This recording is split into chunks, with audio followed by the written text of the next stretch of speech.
E a guerra tarifária iniciada pelo presidente dos Estados Unidos, Donald Trump, contra alguns maiores mercados, parceiros comerciais das últimas semanas, deixa dúvidas sobre qual será o próximo país a ficar na mira. A imposição de taxas contra importados já fazia parte do discurso de Trump desde a sua campanha. Na última semana, ele cumpriu a ameaça de impor tarifas aos 3 principais parceiros comerciais dos Estados Unidos. Mas será que essa política pode afetar o Brasil? Para a gente entender essa estratégia de Trump, nós conversamos agora com o economista Carlos Caixeta, que pode trazer um panorama, uma análise para a gente sobre toda essa situação envolvendo o governo dos Estados Unidos com outras nações, porque se ele taxou até mesmo os vizinhos, claro que houve uma reviravolta, mas pode acontecer com o Brasil também, né? Muito boa tarde. Muito boa tarde, David, Diogo e todos que estão conosco. Bom, em relação então a essa política de Trump, de que forma que pode impactar o Brasil? O Trump, ele tem essa estratégia, ele usa uma estratégia de fazer grande estardalhaço, e ele escolheu nesse primeiro momento, o Trump, ele vai atuando aos poucos, e ele escolheu nessa primeira etapa os países com os quais os Estados Unidos têm grandes déficits comerciais. Então, só para se ter uma ideia, os Estados Unidos têm um déficit comercial em 2024 de 172 bilhões de dólares com o México. Ou seja, os Estados Unidos ele compra muito mais do México do que exporta do México. Ele tem um déficit com o Canadá de 63 bilhões de dólares. Ele tem um déficit com a China de 295 bilhões de dólares, quase 300 bilhões de dólares. E agora ele já começou a colocar a União Europeia na mira e falou, olha, eu vou atrás de vocês, porque ele tem um déficit com a União Europeia de 235 bilhões de dólares. Então, o Trump, ele colocou esses países, ele tem uma estratégia muito conhecida em negociações. Eu explico isso até nos meus livros, que é a estratégia de quem tem poder. Ele coloca uma situação muito desconfortável no início, para outra parte se mobilizar rapidamente, mas logo depois ele tira essa situação muito incômoda e ele vai e faz as demandas que realmente ele quer. Isso é uma estratégia muito conhecida no mundo empresarial e que o Trump usa e ele quase sempre, repare, ele quase sempre consegue ali de fato, no segundo momento, que esses parceiros deem a atenção que ele precisa para ele de verdade conseguir o que ele quer.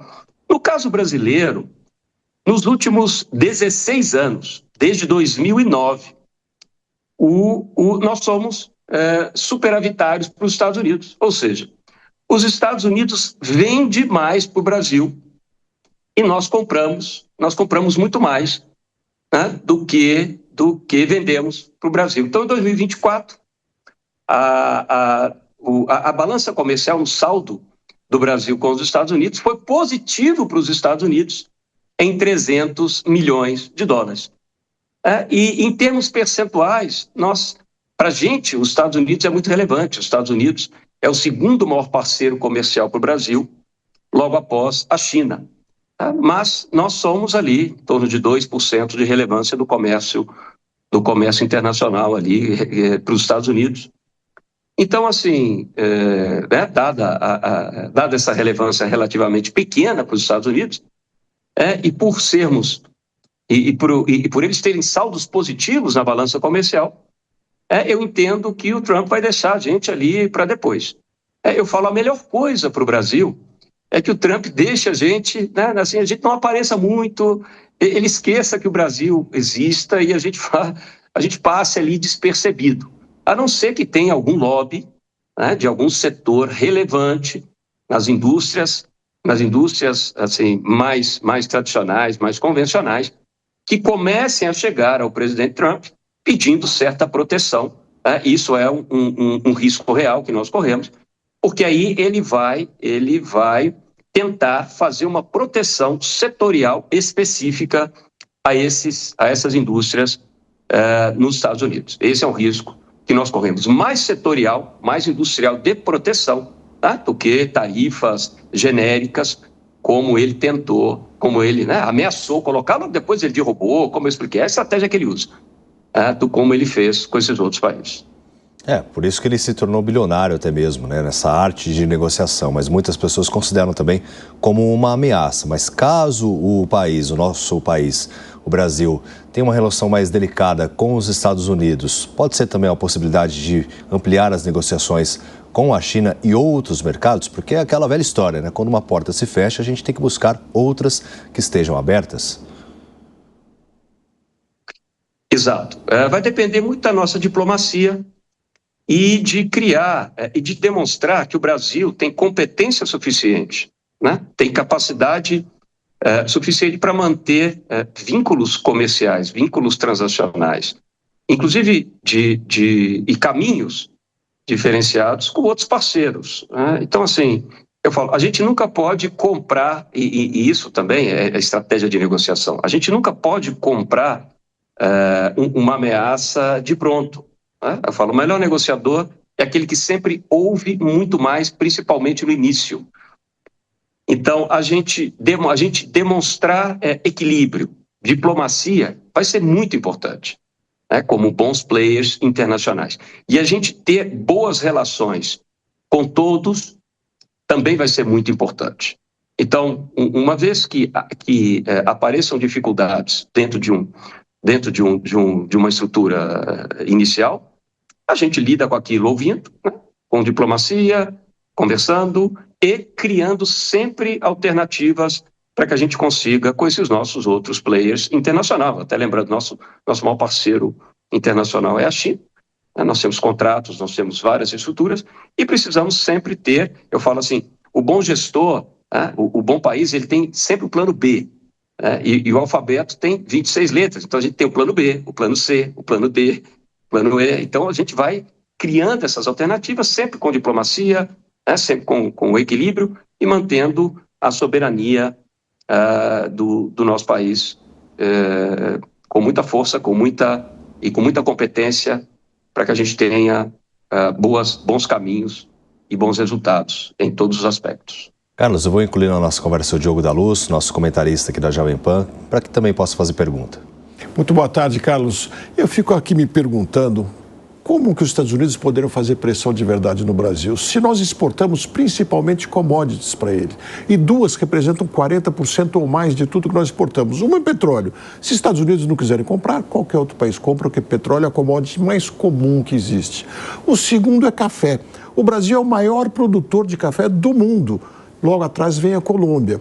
E os Estados Unidos são o segundo maior consumidor, perdendo só para o Brasil. Ou seja, se eles taxarem o café, que já está naturalmente muito caro, me parece que a perda vai ser muito mais deles do que do Brasil. Não seria, não? Por isso, Diogo, que eu falo assim, a gente senta, né, escuta e, sabe, assim, como um bom negociador, eu falo assim, ouvir ameaças e ouvir, eu sento, né? Eu estou em várias empresas e eu já ouvi muitos absurdos, e sempre escuto com muito equilíbrio, porque muitas vezes esses absurdos são colocados só naquele momento, logo depois eles caem. Perceba a estratégia do presidente Trump. Muitas vezes daqui a 2, 3 dias vem a equipe dos reais negociadores, explicam a situação e o real interesse após toda essa força inicial, às vezes até essa empáfia inicial que acontece. É a regra do jogo, né? É quem tem poder se colocando ali no primeiro momento, de forma às vezes assodada, uma certa empáfia. Eu falo, nunca leva em consideração esse primeiro momento. Ali a 2, 3 dias, os reais, a real diplomacia, os reais interesses se colocam e a gente começa a negociar de verdade pelo bom interesse e pelo bom acordo de todos.